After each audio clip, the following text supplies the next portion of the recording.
만약 여러분이 40년 동안 찾아 헤매던 딸이 바로 여러분 집에서 가정부로 일하고 있었다면 어떨까요?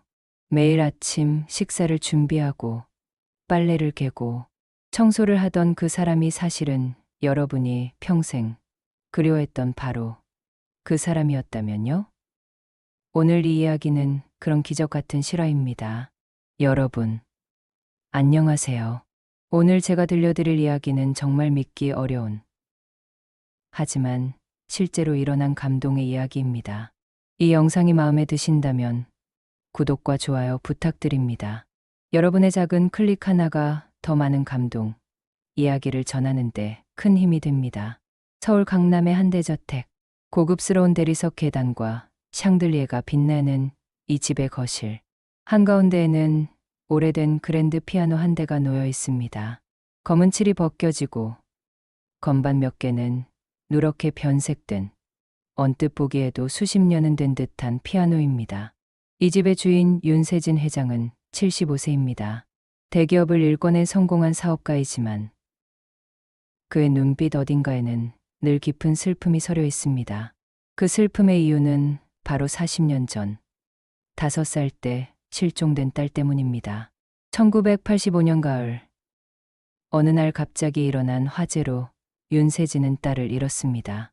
아니, 정확히는 잃어버렸다고 해야 할까요? 시신도 찾지 못했고 흔적도 없었습니다. 그저 연기와 불길 속에서 딸이 사라졌을 뿐입니다. 40년이 넘는 세월 동안 그는 전국의 고아원을 찾아다녔고 사설 탐정을 고용했으며 수십억 원을 들여 딸을 찾으려 했지만 모두 헛수고였습니다. 그래서 그는 딸이 어렸을 때 치던 바로 그 피아노를 굴에 그을린 채로 복구해서 거실 한가운데 두었습니다. 혹시라도 딸이 돌아오면 그 피아노 소리를 듣고 기억을 되찾을 수 있지 않을까 하는 희망 때문이었습니다.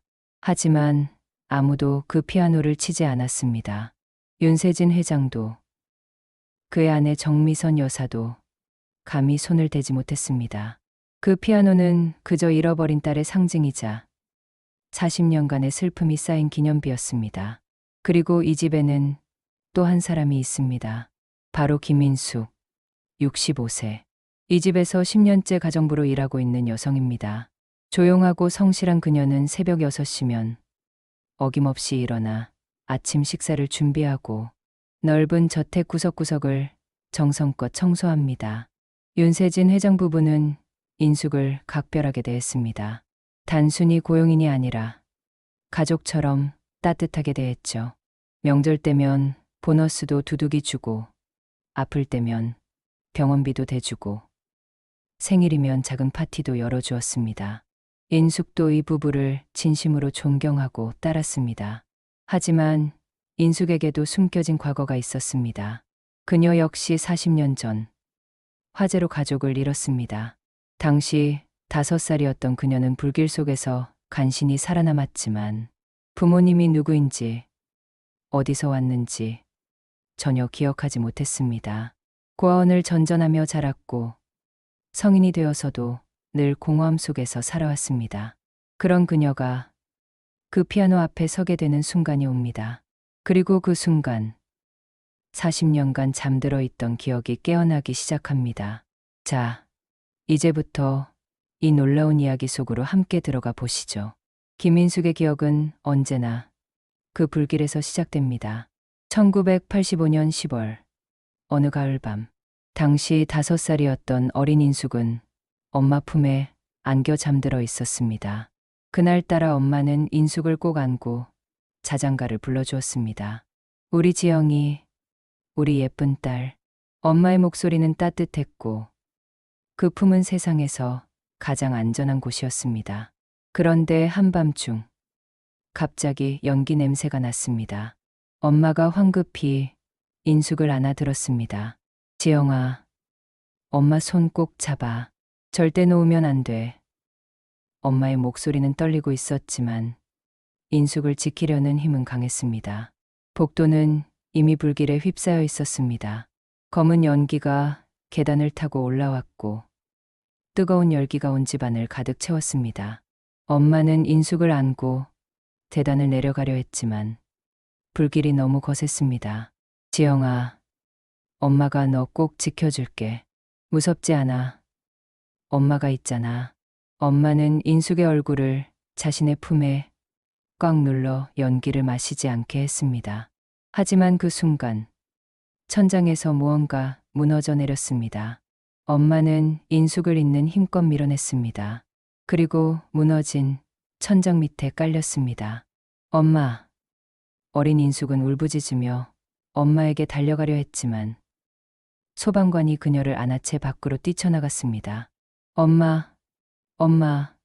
인숙의 목소리는 불길과 사이렌 소리에 묻혀버렸습니다. 그날 밤 이후 인숙의 기억은 끊겼습니다. 병원에서 깨어났을 때 그녀는 아무것도 기억하지 못했습니다.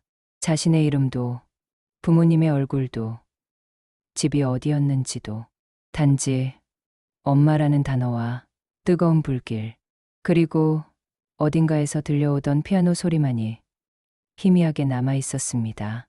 경찰과 사회복지사들이 그녀의 신원을 찾으려 애썼지만 화재 현장에서 발견된 신분증이나 서류는 모두 불에 타버렸습니다. 주변 이웃들도 그 집에 누가 살았는지 정확히 기억하지 못했습니다. 당시는 1985년, 지금처럼 전산 시스템이 잘 구축되어 있지 않던 시절이었습니다. 결국 어린 인숙은 김인숙이라는 이름을 새로 받고 고아원으로 보내졌습니다. 담당 사회복지사가 지어준 이름이었습니다. 인숙이, 이제 이 이름으로 새롭게 살아가렴. 내 가족도 언젠가 너를 찾을 거야. 하지만 아무도 그녀를 찾으러 오지 않았습니다. 고아원에서의 생활은 외로웠습니다. 다른 아이들은 가끔 부모님이 면회를 오거나 입양되어 떠나가기도 했지만 인숙은 늘 혼자였습니다. 밤마다 그녀는 꿈속에서 엄마를 만났습니다. 하지만 깨어나면 엄마의 얼굴은 기억나지 않았고 단지 따뜻했던 품의 느낌만 남아있을 뿐이었습니다. 그리고 이상하게도 어디선가 피아노 소리가 들려오면 인숙의 가슴은 먹먹해졌습니다. 왜 그런지 알 수 없었지만 피아노 소리는 그녀에게 무언가를 떠올리게 했습니다. 엄마의 목소리 같기도 하고 집의 냄새 같기도 한 형언할 수 없는 그리움이었습니다. 18살이 되어 고아원을 나온 인숙은 가족을 찾기 위해 노력했습니다. 1985년 화재 기록을 찾아보고 당시 실종 신고된 아이들 명단을 뒤졌습니다. 하지만 그녀와 일치하는 기록은 없었습니다. 어쩌면 부모님도 그 불에 돌아가셨을지 모른다는 생각이 들었습니다. 아니면 그녀를 찾다가 포기했을 수도 있습니다. 세월이 흐르면서 인숙은 점점 희망을 잃어갔습니다. 그녀는 식당에서, 청소회사에서, 여러 곳에서 일하며 살아갔습니다. 결혼도 해보았지만 오래가지 못했습니다. 늘 마음 한구석이 비어있는 느낌. 자신이 누구인지 모르는 공허함은 그녀를 괴롭혔습니다. 그러던 중 55세가 되던 해 인숙은 한가정부 소개소를 통해 윤세진 회장댁에 일하러 오게 되었습니다. 처음 이 대저택에 발을 들였을 때 인숙은 묘한 느낌을 받았습니다. 거실 한가운데 놓인 낡은 그랜드 피아노를 보는 순간 그녀의 심장이 두근거렸습니다. 왜일까요? 그녀는 알 수 없었습니다. 단지 그 피아노가 자꾸만 눈에 밟혔고 가까이 가고 싶은 충동이 들었습니다. 하지만 윤세진 회장 부부는 단호하게 말했습니다. 인숙 씨, 이 피아노만큼은 절대 만지지 마세요. 청소할 때도 멀리서 먼지만 털어주시면 됩니다. 그들의 목소리에는 깊은 슬픔이 배어 있었습니다. 인숙은 고개를 끄덕였습니다. 하지만 그녀는 알 수 없었습니다. 왜 자신이 그 피아노 앞에만 서면 눈물이 날 것 같은지를. 윤세진 회장 댁에서의 생활은 인숙에게 평화로웠습니다. 아니, 적어도 그렇게 보였습니다. 매일 아침 6시, 인숙은 일어나 부엌으로 향했습니다. 회장 부부는 간단한 한식을 좋아했기에 그녀는 정성껏 된장찌개를 끓이고 계란말이를 부치고 김을 구웠습니다. 아침 식사가 준비되면 7시, 정각, 윤세진 회장과 정미선 여사가 식탁에 앉았습니다. 인숙 씨, 오늘도 맛있겠네요. 고마워요. 정미선 여사는 언제나 따뜻한 미소로 인사했습니다. 그녀는 60대 초반이었지만 여전히 우아하고 품위 있는 모습이었습니다. 하지만 그녀의 눈빛에도 윤세진 회장과 마찬가지로 깊은 슬픔이 서려 있었습니다. 별 말씀을요, 마님. 제가 할 일을 하는 것뿐입니다. 인숙은 공손히 대답하며 물을 따라드렸습니다. 윤세진 회장은 식사 중에 말이 별로 없었습니다. 그저 묵묵히 밥을 먹고 가끔 창밖을 바라보곤 했습니다. 그의 시선은 언제나 어딘가 먼 곳을 향하고 있었습니다.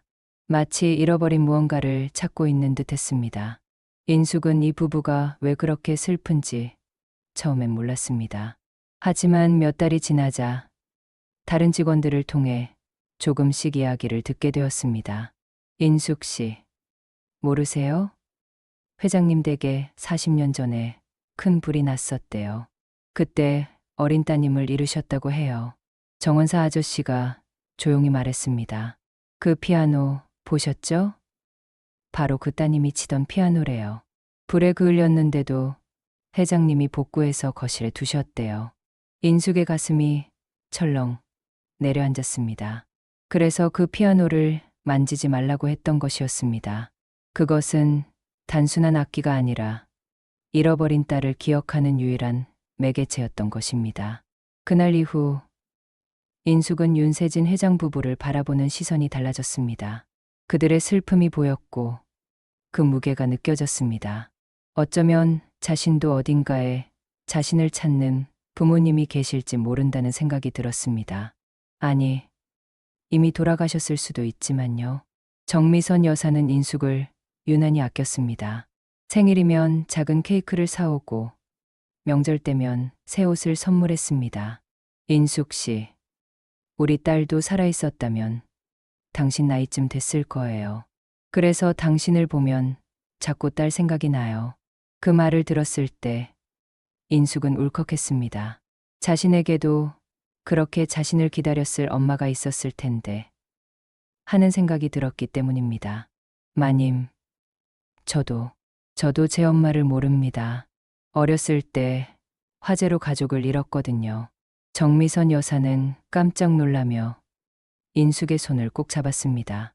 인숙 씨도 그런 아픔이 있었군요. 세상에, 우리가 서로 같은 상처를 가지고 있었네요. 그날 이후 두 사람의 관계는 더욱 돈독해졌습니다. 고용인과 주인의 관계를 넘어서 마치 엄마와 딸 같은 유대감이 생겼습니다. 윤세진 회장도 인숙을 따뜻하게 대했습니다. 가끔 회사에서 선물을 받으면 인숙에게도 나눠주고 건강검진도 챙겨주었습니다. 인숙은 이 집에서 10년을 일했습니다. 그 10년 동안 그녀는 처음으로 가족 같은 느낌을 받았습니다. 비록 자신의 진짜 가족은 아니지만 이 부부는 그녀에게 따뜻함을 주었고 그녀도 최선을 다해 이들을 보살폈습니다. 하지만 여전히 마음 한구석은 비어 있었습니다. 밤마다 꿈속에서 들려오는 피아노 소리, 엄마의 목소리, 불길 속에서 손을 뻗던 기억들. 인숙은 자신이 누구인지, 어디서 왔는지 여전히 알 수 없었습니다. 그리고 거실 한가운데의 그 피아노. 매일 아침 청소를 하면서 인숙은 그 피아노를 멀리서 바라보았습니다. 먼지를 털어주고 덮개를 조심스럽게 닦아주었지만 건반을 누르는 것은 감히 상상도 하지 못했습니다.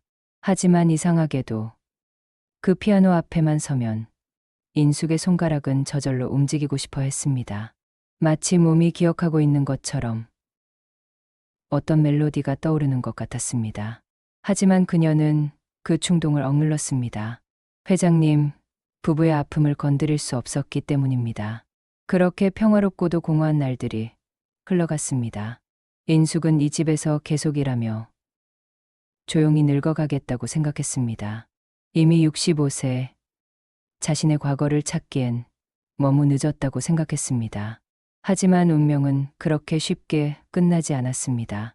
어느 날 윤세진 회장이 해외 출장을 가게 되었고 정미선 여사도 친구들과 여행을 떠났습니다. 3일 동안 집에는 인숙 혼자만 남게 되었습니다. 그리고 바로 그날 밤 40년간 잠들어 있던 비밀이 깨어나기 시작했습니다. 2025년 9월 어느 가을 저녁이었습니다. 윤세진 회장은 싱가포르 출장을 떠났고 정미선 여사는 오랜 친구들과 제주도 여행을 가셨습니다. 넓은 저택에는 인숙만 덩그러니 남았습니다. 저녁 식사를 간단히 혼자 먹고 설거지를 마친 인숙은 거실로 나왔습니다. 평소와 다름없는 일상이었지만 오늘따라 집 안이 유난히 고요했습니다. 시계 초침 소리만이 정막을 깼습니다. 거실의 큰 창으로 가을 저녁 햇살이 디스듬이 들어왔습니다. 그 빛은 마치 무대 조명처럼 거실 한가운데의 피아노를 비추고 있었습니다. 검은 칠이 벗겨진 피아노, 누렇게 변색된 건반, 그리고 세월의 흔적이 고스란히 남은 그 악기. 인숙은 발걸음을 멈췄습니다. 10년 동안 매일 보아왔지만 오늘따라 그 피아노가 다르게 보였습니다. 아니, 마치 그 피아노가 자신을 부르는 것 같았습니다. 안 돼. 회장님께서 만지지 말라고 하셨어. 인숙은 스스로에게 말했습니다. 하지만 그녀의 발은 이미 피아노 쪽으로 향하고 있었습니다. 한 걸음, 두 걸음, 피아노 앞에 섰습니다. 가까이서 보니 나무 표면에 불에 그을린 흔적이 선명했습니다. 검은 얼룩들, 갈라진 틈새들. 그런데 이상했습니다. 이 흔적들이 왜 이렇게 낯설지 않은 걸까요? 인숙의 손이 천천히 피아노 덮개 위로 향했습니다. 손끝이 차가운 표면에 닿는 순간 그녀의 심장이 세차게 뛰었습니다. 이건 왜 이렇게? 인숙의 목소리가 떨렸습니다. 그녀는 조심스럽게 덮개를 열었습니다. 삐걱 오래된 경첩이 소리를 냈습니다. 건반이 드러났습니다. 누렇게 변색된 흰 건반과 빛바랜 검은 건반. 인숙의 손가락이 건반 위에 놓였습니다. 먼지가 손끝에 묻었지만 그녀는 신경 쓰지 않았습니다. 이상하게도 이 건반의 감촉이 너무나 익숙했습니다. 이게 대체. 인숙은 영문도 모른 채 검지손가락으로 하나의 건반을 눌렀습니다. 띵. 맑은 음이 거실에 울려 퍼졌습니다. 그 순간 인숙의 머릿속에 무언가가 스쳐 지나갔습니다. 한 장면이 번쩍하고 떠올랐습니다. 작은 손, 피아노 건반, 그리고 옆에서 웃고 있는 여자의 얼굴. 엄마. 인숙은 숨이 막혔습니다. 심장이 너무 빨리 뛰어서 가슴이 아팠습니다. 손이 떨렸지만 그녀는 다시 건반을 눌렀습니다. 띵, 똥띵. 세 개의 음이 이어졌습니다. 그런데 이 음들이, 이 순서가 너무나 익숙했습니다. 마치 몸이 기억하고 있는 것처럼 손가락이 저절로 움직였습니다. 인숙은 양손을 건반 위에 올렸습니다. 그리고 눈을 감았습니다. 그녀의 손가락이 움직이기 시작했습니다. 띵똥 따링 띵. 간단한 멜로디였습니다. 유치원 아이들이 배우는 수준의 동요 같은 곡. 하지만 인숙의 손은 주저없이 그 멜로디를 연주하고 있었습니다. 내가 어떻게 이걸. 인숙은 눈을 뜨고 자신의 손을 바라보았습니다. 이 늙은 손이 피아노를 칠 줄 아는 손이었다는 것을 그녀는 전혀 몰랐습니다. 아니, 기억하지 못했습니다. 그녀는 계속 연주했습니다. 손가락이 건반 위를 춤추듯 움직였습니다. 40년 동안 단 한 번도 피아노를 쳐본 적 없는 그녀가 마치 평생 처음 것처럼 자연스럽게 연주하고 있었습니다. 음악이 거실을 채웠습니다.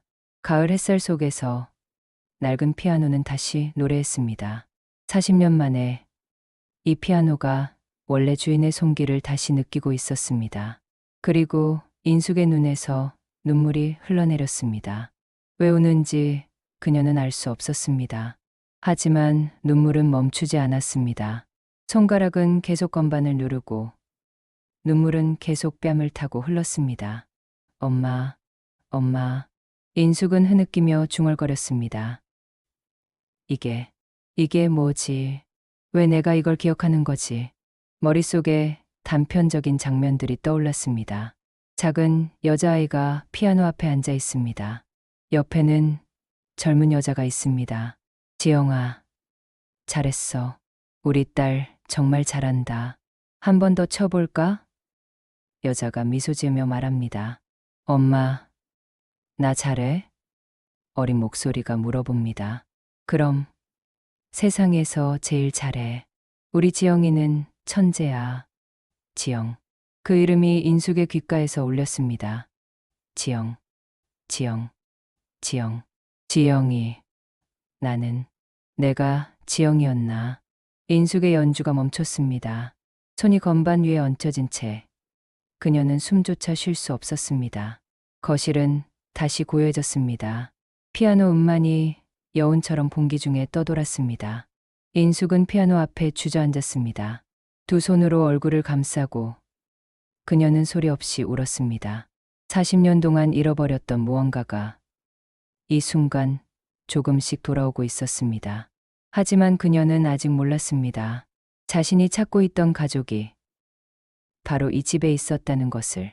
인숙은 그날 밤 잠을 이루지 못했습니다. 피아노를 친 손가락이 계속 떨렸고 머릿속에는 단편적인 기억들이 끊임없이 떠올랐습니다. 엄마의 목소리, 피아노 소리, 그리고 지영이라는 이름. 다음 날 윤세진 회장이 출장해서 돌아왔습니다. 인숙 씨, 잘 계셨어요? 혼자 계시느라 심심하셨죠? 회장은 여행 가방을 현관에 내려놓으며 말했습니다. 아니에요. 회장님, 편히 다녀오셨습니까? 인숙은 평소처럼 공손히 인사했지만 그녀의 목소리는 평소와 달랐습니다. 조금 떨리고 어딘가 불안해 보였습니다. 윤세진 회장은 거실로 들어갔습니다. 그리고 피아노 앞에 멈춰 섰습니다. 그는 피아노를 바라보았습니다. 평소와 다름없이 보였지만 뭔가 달랐습니다. 공기가, 분위기가, 마치 누군가 이 피아노를 만진 것 같은 느낌이 들었습니다. 회장은 피아노 건반을 가만히 들여다보았습니다. 먼지가 조금 덜했습니다. 그리고 건반 위에 희미하게 손가락 자국이 남아 있었습니다. 누가 이걸 쳤나? 회장은 중얼거렸습니다. 인숙은 부엌에서 그 모습을 훔쳐보고 있었습니다. 심장이 쿵쿵거렸습니다. 들킬까봐, 혹시 화를 내실까봐 두려웠습니다. 하지만 윤세진 회장은 화를 내지 않았습니다. 그저 피아노 앞에 조용히 서서 한참을 바라보았습니다. 그의 눈에 눈물이 맺혔습니다. 지영아, 회장은 낮은 목소리로 중얼거렸습니다. 내가 돌아온 거니, 내가 다시 이 피아노를 친 거니. 인숙은 그 말을 듣고 가슴이 철렁 내려앉았습니다. 지영. 또 그 이름, 왜 그 이름이 자꾸 들려오는 걸까요? 그날 저녁 윤세진 회장은 인숙을 불렀습니다. 인숙 씨, 잠깐 여기 앉으시겠어요? 회장은 거실 소파를 가리켰습니다.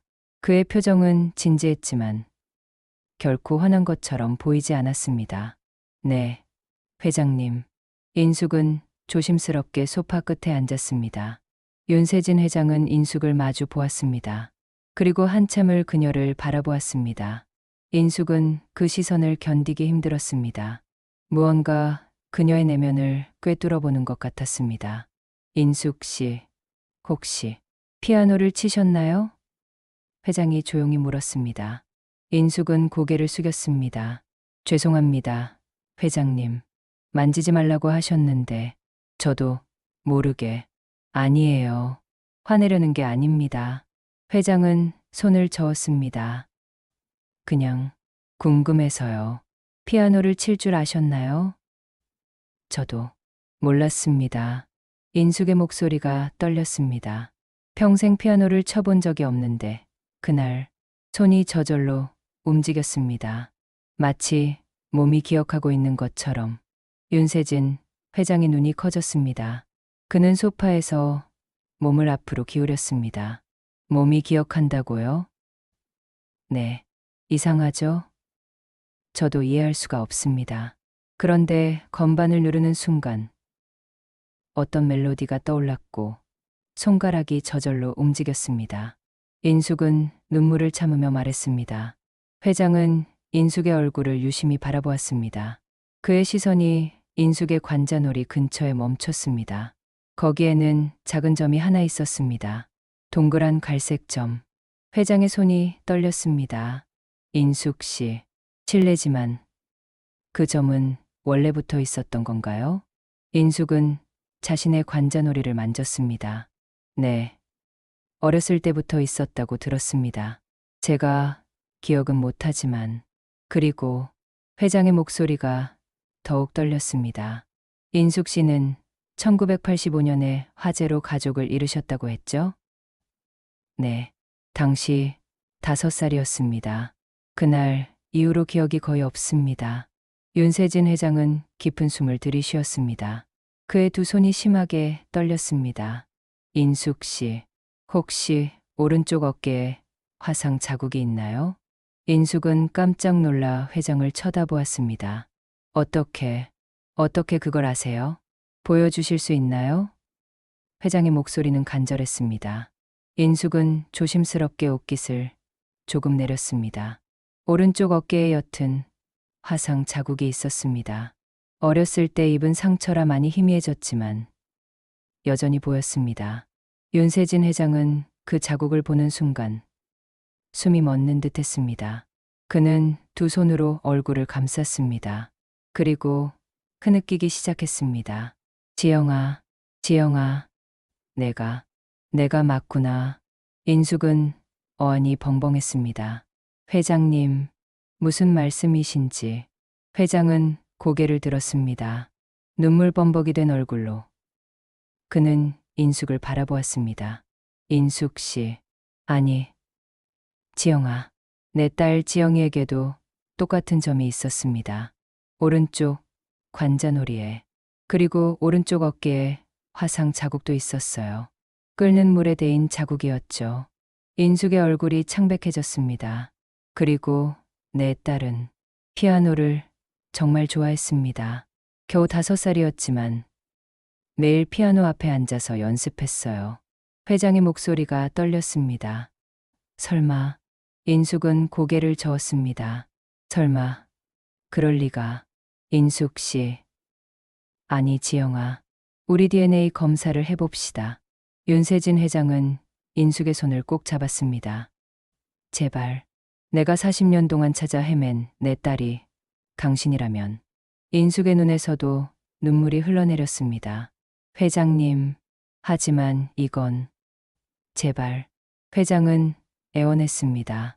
확인만 해봅시다. 제발. 그 순간 인숙의 머릿속에 한 장면이 번쩍 떠올랐습니다. 양복 입은 남자가 어린 여자아이를 안아 올리며 웃고 있습니다. 우리 지영이, 아빠 딸, 오늘도 피아노 연습 열심히 했어? 아빠. 인숙은 중얼거렸습니다. 그리고 윤세진 회장의 얼굴을 바라보았습니다.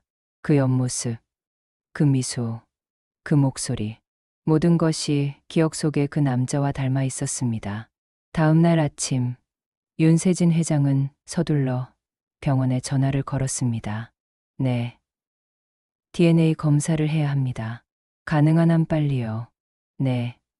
친자 확인입니다. 회장의 목소리는 떨렸지만 동시에 간절함으로 가득했습니다. 인숙은 부엌에 서서 차를 끓이고 있었지만 손이 계속 떨렸습니다. 찻잔이 덜컥거렸고 물을 따르는 것조차 힘들었습니다. 설마, 정말, 설마. 인숙은 계속 중얼거렸습니다. 내가 정말 회장님의 딸일까? 40년 동안 내가 찾던 아버지가 바로 여기 계셨던 걸까? 하지만 동시에 두려움도 밀려왔습니다. 만약 아니라면? 만약 단순한 우연이라면? 회장님께 얼마나 큰 실망을 안겨드릴까? 그리고 자신은 또다시 희망을 잃게 될 것입니다. 인숙 씨. 윤세진 회장이 부엌으로 들어왔습니다. 오늘 오후 2시에 병원 예약했습니다. 함께 가주시겠어요? 인숙은 고개를 끄덕였습니다. 네, 회장님. 인숙 씨. 아니, 회장은 잠시 망설이다가 말했습니다. 혹시 제가 지영아라고 불러도 될까요? 검사 결과가 나오기 전까지만이라도. 인숙의 눈에 눈물이 맺혔습니다. 회장님, 40년 동안 한 번도 내 딸 이름을 불러보지 못했습니다. 제발, 한 번만이라도. 회장의 목소리가 갈라졌습니다. 네, 그러세요. 인숙은 고개를 숙이며 대답했습니다. 고맙습니다. 지영아. 회장은 그 이름을 입 밖에 내는 순간 눈물을 흘렸습니다. 오후 2시 두 사람은 병원에 도착했습니다. 검사실로 들어가는 복도를 걸으며 인숙은 평생 느껴보지 못한 긴장감을 느꼈습니다. 다리가 후들거렸고 숨쉬기조차 힘들었습니다. 괜찮습니다. 제가 옆에 있어요. 윤세진 회장은 인숙의 어깨를 가볍게 두드렸습니다. 체열은 금방 끝났습니다. 간호사가 두 사람의 혈액 샘플을 채취하고 검사실로 보냈습니다. 결과는 3일 후에 나옵니다. 의사가 말했습니다. 연락드리겠습니다. 3일, 겨우 72시간. 하지만 그 시간이 인숙과 윤세진 회장에게는 영겁처럼 느껴졌습니다. 집으로 돌아오는 차 안은 조용했습니다. 운전기사가 운전하는 동안 뒷좌석에 앉은 두 사람은 말없이 창밖을 바라보았습니다. 지영아, 회장이 조용히 말했습니다. 40년 전 그날, 혹시 기억나는 게 있나요? 인숙은 눈을 감았습니다. 조금씩 떠오릅니다. 불길, 연기, 그리고 엄마의 목소리. 지영아, 엄마가 너 꼭 지켜줄게. 그 말이 계속 들립니다. 회장의 주먹이 꽉 쥐어졌습니다. 그날 우리 집에 불이 났습니다. 저는 늦게까지 회사에 있었고 집에는 아내와 지영이만 있었어요. 제가 도착했을 때는 이미 그는 말을 잇지 못했습니다. 40년 전의 그날 불길에 휩싸인 집 앞에서 무너져 내린 자신의 모습이 떠올랐습니다. 소방관들이 아내의 시신을 찾았지만 지영이는 찾지 못했습니다. 저는 딸이 불에 타서 흔적도 없이 사라진 줄 알았습니다. 회장의 목소리는 비통했습니다. 인숙의 눈에서 눈물이 흘렀습니다. 엄마는 그날 돌아가신 거군요. 네. 아내는 지영이를 구하려다가. 회장은 더 이상 말하지 못했습니다. 두 사람은 한참을 울었습니다. 차 안은 슬픔으로 가득했습니다. 집에 도착한 후 인숙은 자신의 방으로 들어갔습니다. 침대에 앉아 그녀는 어렸을 때부터 가지고 있던 작은 주머니를 꺼냈습니다. 고아원에서 받은 유일한 유품이었습니다. 그 안에는 불에 탄 작은 천 조각이 하나 들어 있었습니다. 화재 현장에서 그녀가 움켜쥐고 있었다고 합니다. 인숙은 평생 이 천 조각이 무엇인지 몰랐습니다. 하지만 지금 자세히 보니 희미하게 자수가 남아 있었습니다. 지영이라는 두 글자. 인숙의 손이 떨렸습니다. 이건 내 이름, 내 진짜 이름. 그날 밤 인숙은 다시 피아노 앞에 앉았습니다. 그리고 조심스럽게 건반을 눌렀습니다. 멜로디가 흘러나왔습니다. 이번에는 더 많은 기억이 떠올랐습니다. 엄마가 옆에 앉아 손뼉을 치고 있습니다. 지영아, 정말 잘한다. 우리 딸 천재 맞아. 아빠가 퇴근해서 들어옵니다. 우리 지영이 오늘도 피아노 연습했어? 아빠한테 한 곡 들려줄래? 어린 지영이 피아노를 칩니다. 서툴지만 열심히 칩니다. 엄마와 아빠가 박수를 쳐줍니다. 지영아, 사랑해. 엄마가 뒤에서 안아줍니다. 나도 사랑해, 엄마. 어린 목소리가 대답합니다. 인숙은 피아노를 치며 울었습니다. 40년 만에 되찾은 기억들이 너무나 아름다웠고 동시에 너무나 슬펐습니다. 3일간의 기다림은 고통스러웠습니다. 윤세진 회장은 회사에 가지도 못하고 집에서 전화만 기다렸습니다. 정미선 여사도 여행에서 돌아왔고 남편에게서 모든 이야기를 들었습니다. 여보, 정말 그럴 수 있을까요? 정말 지영이가 돌아온 걸까요? 정미선 여사는 남편의 손을 꼭 잡으며 물었습니다. 모르겠소. 하지만 믿고 싶소. 40년 동안 기다려온 기적을 믿고 싶소. 그리고 마침내 3일째 되는 날 오후 병원에서 전화가 왔습니다. 윤세진 회장의 손이 떨리며 전화를 받았습니다. 여보세요. 윤세진입니다. 회장님, 저 김 교수입니다. 검사 결과가 나왔습니다. 회장의 심장이 멎는 것 같았습니다. 옆에 서 있던 정미선 여사도 숨을 죽였습니다. 거실 한쪽에서 이 광경을 지켜보던 인숙도 다리에 힘이 풀려 소파에 주저앉았습니다. 결과가 어떻게 나왔습니까? 회장의 목소리는 떨렸습니다. 전화 너머로 잠시 침묵이 흘렀습니다. 그 몇 초가 영원처럼 길게 느껴졌습니다. 회장님, 축하드립니다. 김 교수의 목소리가 들려왔습니다.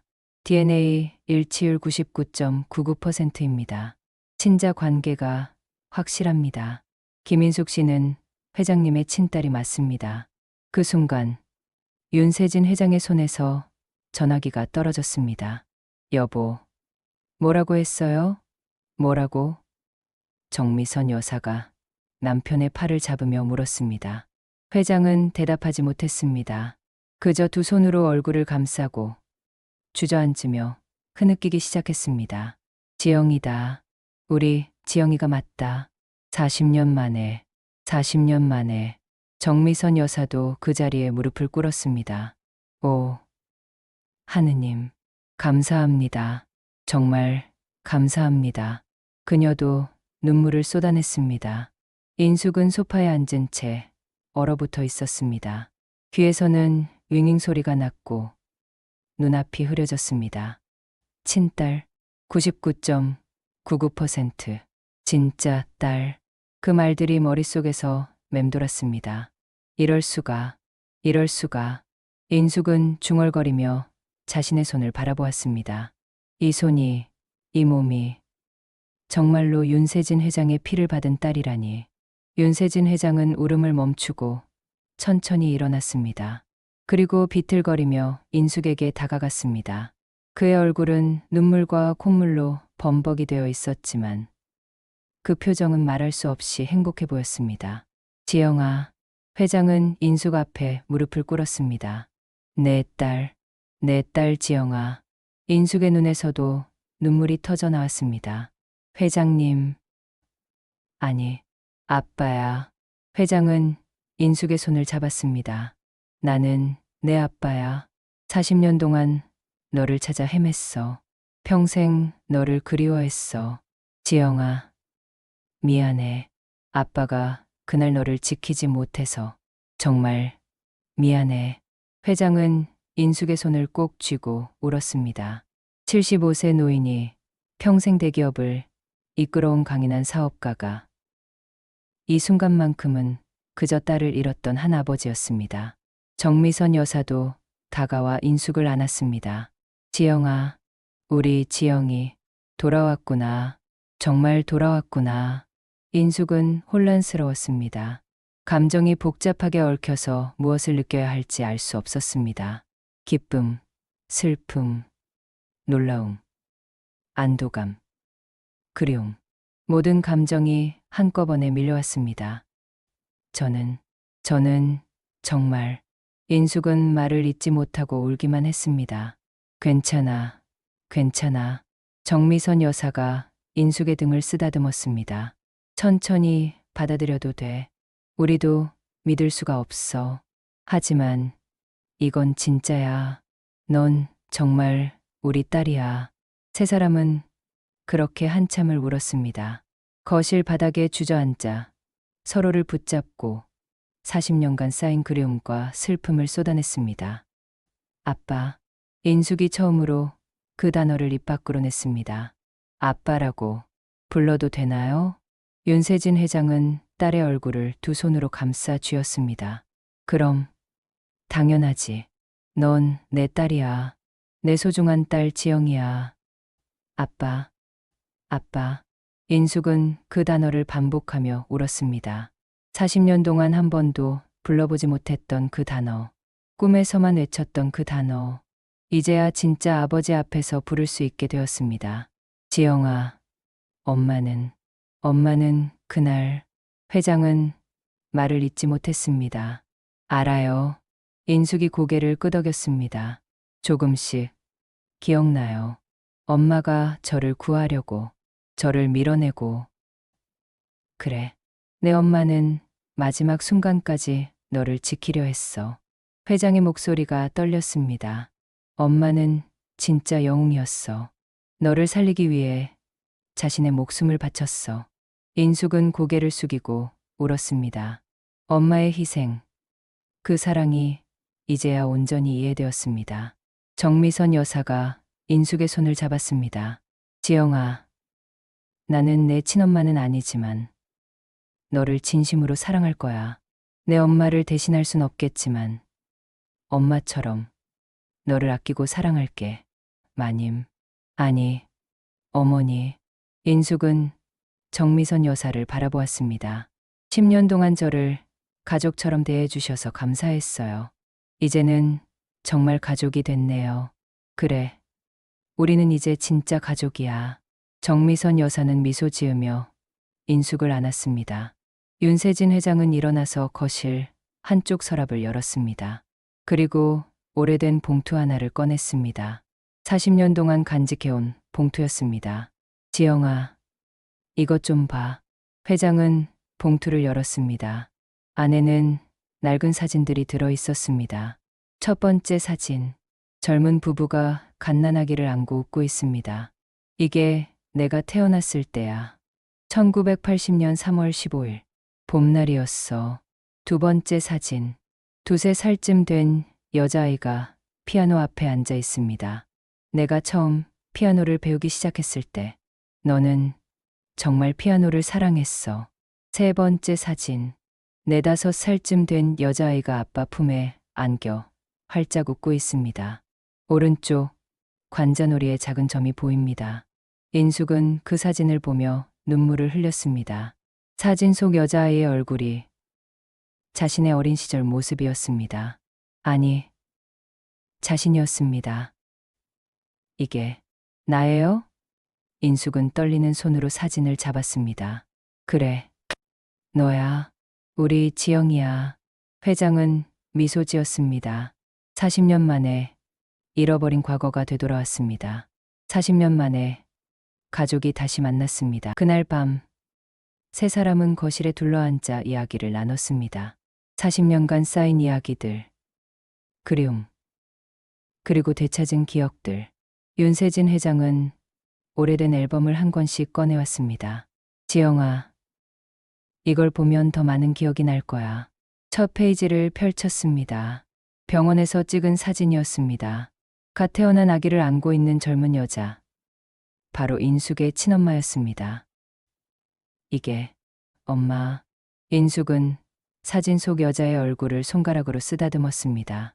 얼굴은 기억나지 않았지만 이상하게도 마음이 따뜻해졌습니다. 엄마가 정말 예쁘셨네요. 그럼 내 엄마는 정말 아름다운 사람이었어. 윤세진 회장의 목소리에 그리움이 묻어났습니다. 마음씨도 따뜻하고 너를 정말 사랑했어. 아침마다 내 머리를 빗겨주고 밤마다 자장가를 불러주고. 인숙의 머릿속에 희미한 기억이 떠올랐습니다. 부드러운 손길이 머리카락을 쓰다듬고 따뜻한 목소리가 노래를 부릅니다. 자장자장 우리 아가. 잘도 잔다 우리 아가. 그 노래. 인숙이 중얼거렸습니다. 엄마가 불러주던 노래. 기억나니? 회장의 눈이 반짝였습니다. 조금씩요. 엄마 목소리가 정말 따뜻했어요. 인숙은 눈물을 닦으며 말했습니다. 앨범을 한 장 한 장 넘기며 인숙의 기억은 점점 더 선명해졌습니다. 돌잔치 사진. 한복을 입은 아기가 떡을 움켜쥐고 있습니다. 내가 돌잔치 때 붓을 잡았어. 엄마가 정말 기뻐하셨지. 우리 지영이 작가 될 거야 하시면서 회장은 웃으며 말했습니다. 유치원 입학 사진. 노란색 가방을 맨 여자아이가 엄마 손을 잡고 웃고 있습니다. 첫 등원하던 날 너는 울지 않았어.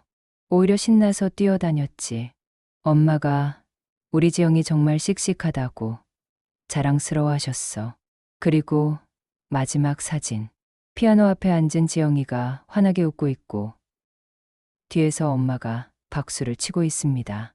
이게 마지막으로 찍은 사진이야. 회장의 목소리가 떨렸습니다. 그 사고가 나기 일주일 전에 찍은 거야. 내가 처음으로 동요를 완전히 연주했을 때였어. 엄마가 정말 자랑스러워 하셨지. 인숙은 그 사진을 보며 가슴이 먹먹해졌습니다. 사진 속 엄마의 미소가, 사진 속 어린 자신의 표정이 너무나 행복해 보였습니다. 우리는 정말 행복한 가족이었나 봐요. 인숙이 말했습니다. 그럼 정말 행복했어. 정미선 여사가 인숙의 손을 잡았습니다. 당신 아버지와 어머니, 그리고 당신. 세 사람은 누가 봐도 사랑이 넘치는 가족이었어요. 윤세진 회장은 앨범을 덮고 깊은 숨을 쉬었습니다.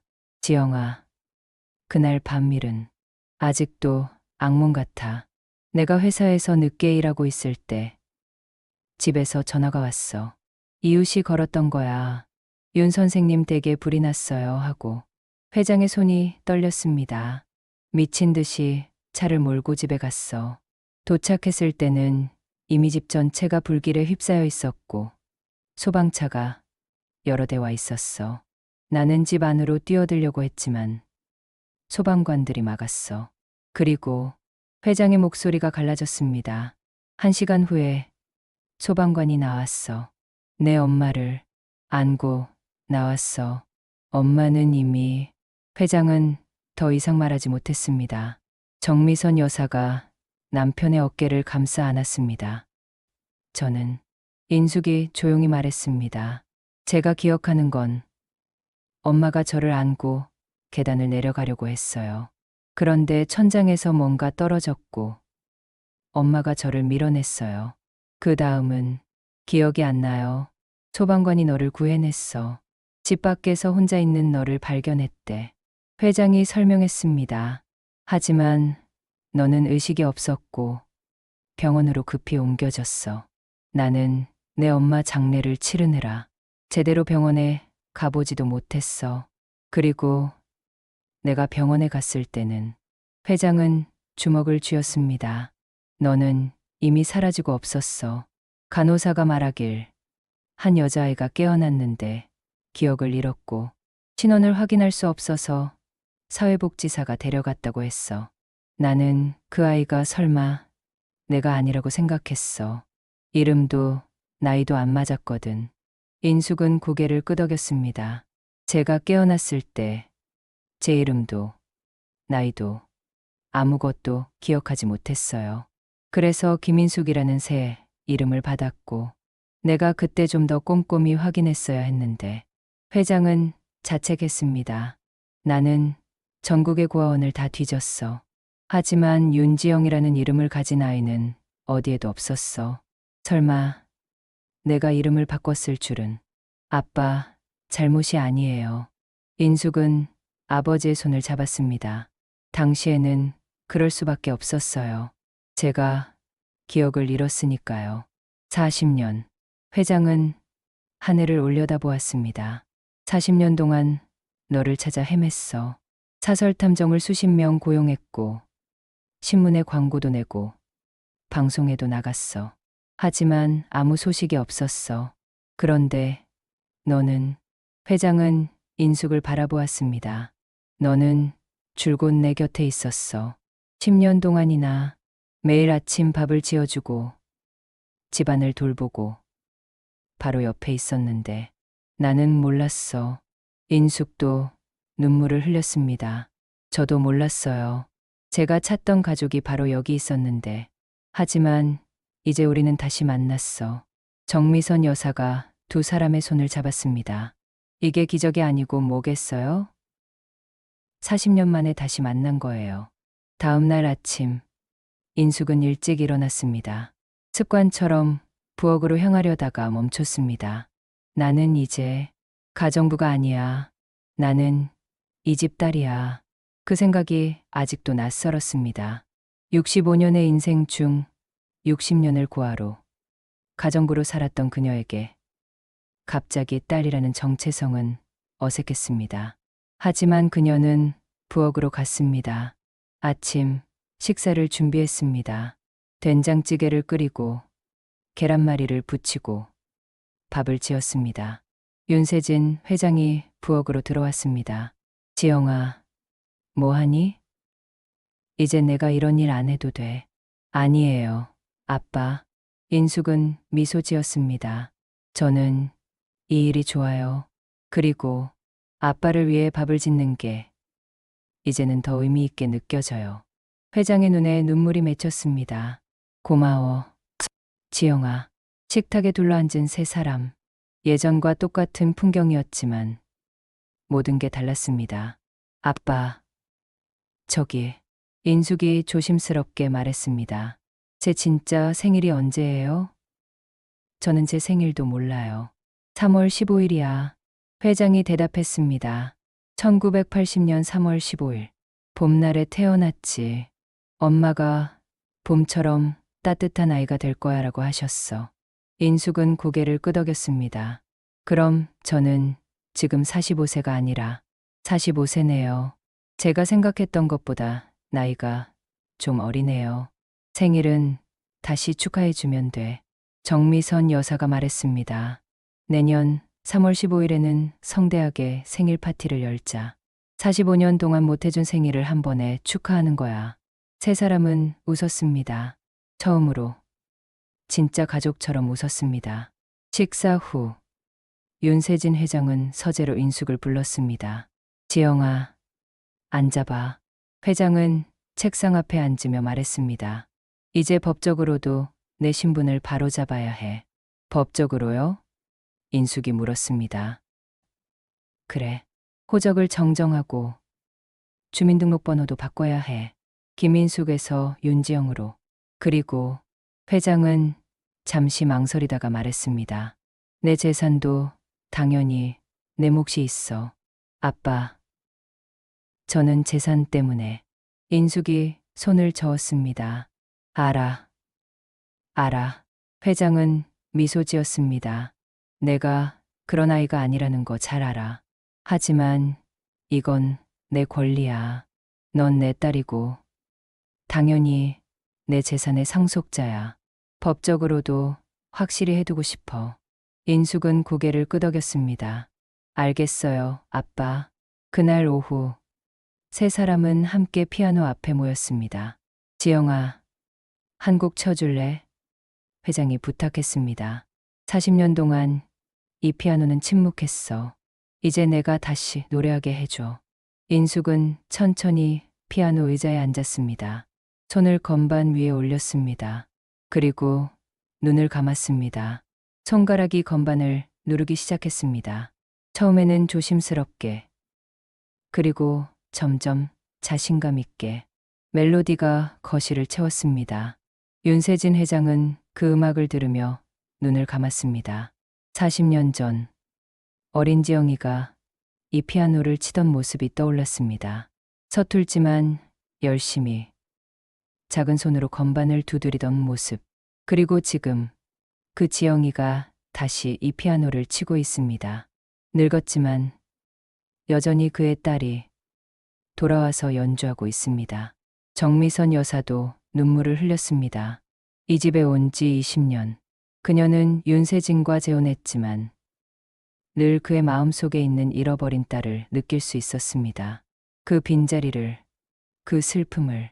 하지만 이제 그 자리가 채워졌습니다.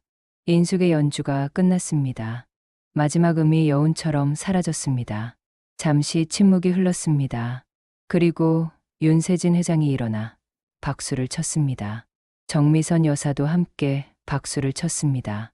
잘했어, 지영아. 정말 잘했어. 회장의 목소리는 떨렸습니다. 인숙은 피아노 의자에서 일어나 아버지에게 다가갔습니다. 그리고 평생 처음으로 아버지를 안았습니다. 아빠, 사랑해요. 그 말을 듣는 순간 윤세진 회장은 무너졌습니다. 그는 딸을 꽉 안으며 흐느꼈습니다. 나도 사랑해, 지영아. 평생 사랑했고 앞으로도 평생 사랑할 거야. 정미선 여사도 두 사람을 안았습니다. 세 사람은 그렇게 한참을 안고 울었습니다. 40년간의 기다림, 40년간의 그리움, 40년간의 슬픔이 이 순간 모두 녹아내렸습니다. 저녁이 되어 인숙은 자신의 방으로 올라갔습니다. 아니, 이제는 지영의 방이 될 곳이었습니다. 회장 부부는 이미 준비를 해두었습니다. 가정부 방이 아니라 2층의 큰 방 하나를 지영의 방으로 꾸며두었습니다. 새 침대, 새 옷장, 그리고 벽에는 어린 시절 지영의 사진들이 걸려 있었습니다. 이게 내 방이야. 회장이 말했습니다. 원래 내가 쓰던 방은 불에 탔지만 이 집으로 이사 온 뒤에 내 방을 다시 꾸며뒀어. 언젠가 내가 돌아올 거라고 믿었거든. 인숙은 방 안을 둘러보았습니다. 모든 것이 새로운 동시에 왠지 익숙했습니다. 침대에 누워 그녀는 천장을 바라보았습니다. 나는 이제 김인숙이 아니야. 나는 윤지영이야. 윤세진 회장의 딸이야.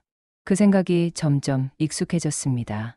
그리고 마음이 따뜻해졌습니다. 65년 인생에서 처음으로 그녀는 자신이 누구인지 알았습니다. 그리고 처음으로 진짜 집에 돌아왔습니다. 창밖으로 가을 달이 떠올랐습니다. 달빛이 방 안을 비췄습니다. 인숙은, 아니 지영은 평화롭게 잠들었습니다. 40년 만에 처음으로 진짜 집에서 진짜 가족과 함께. 그로부터 6개월이 흘렀습니다.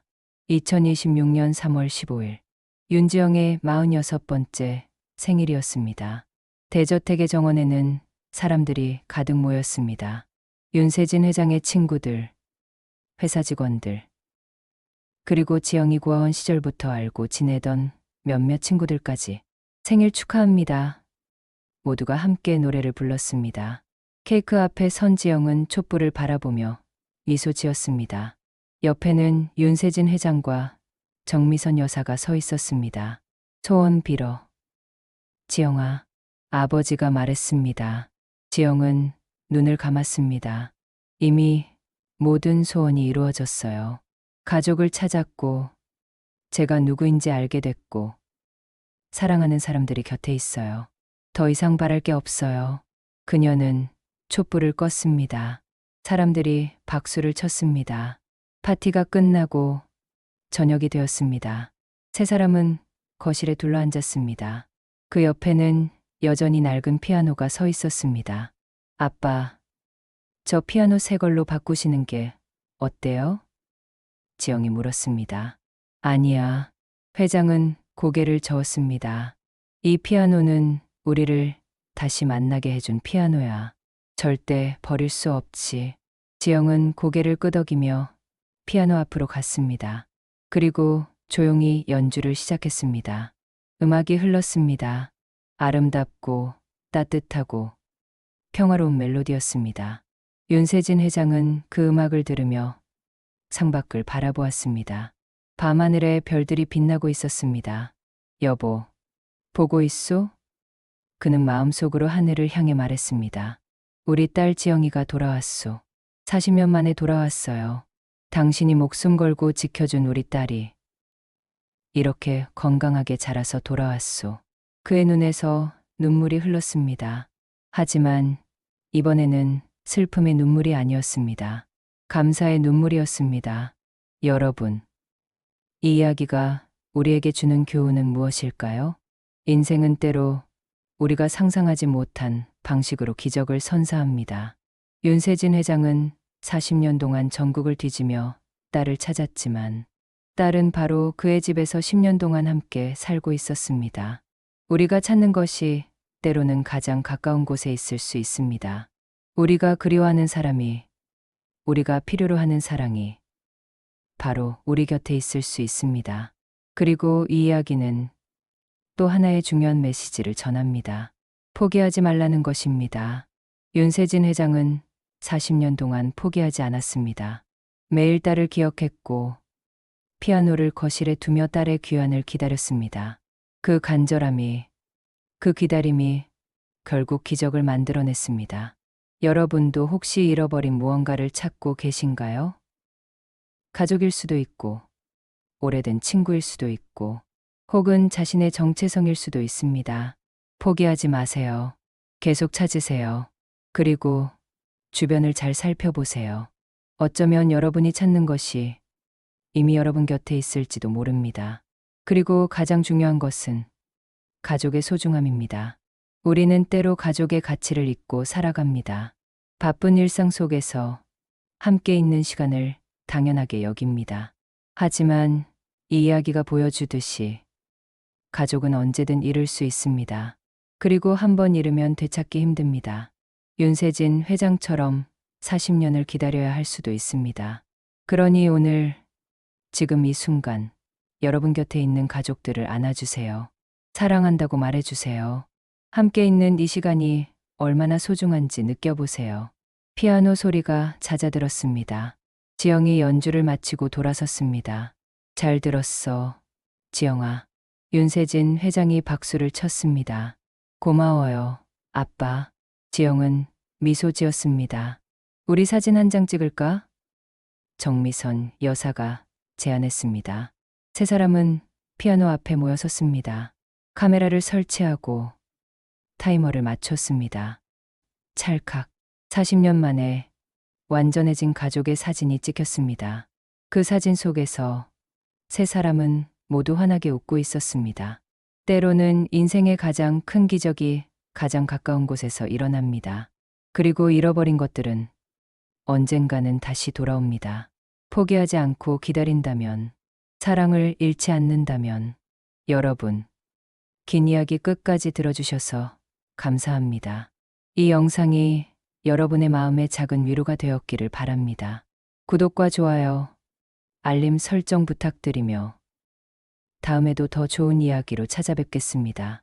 여러분 모두 사랑하는 사람들과 행복한 시간 보내세요. 감사합니다.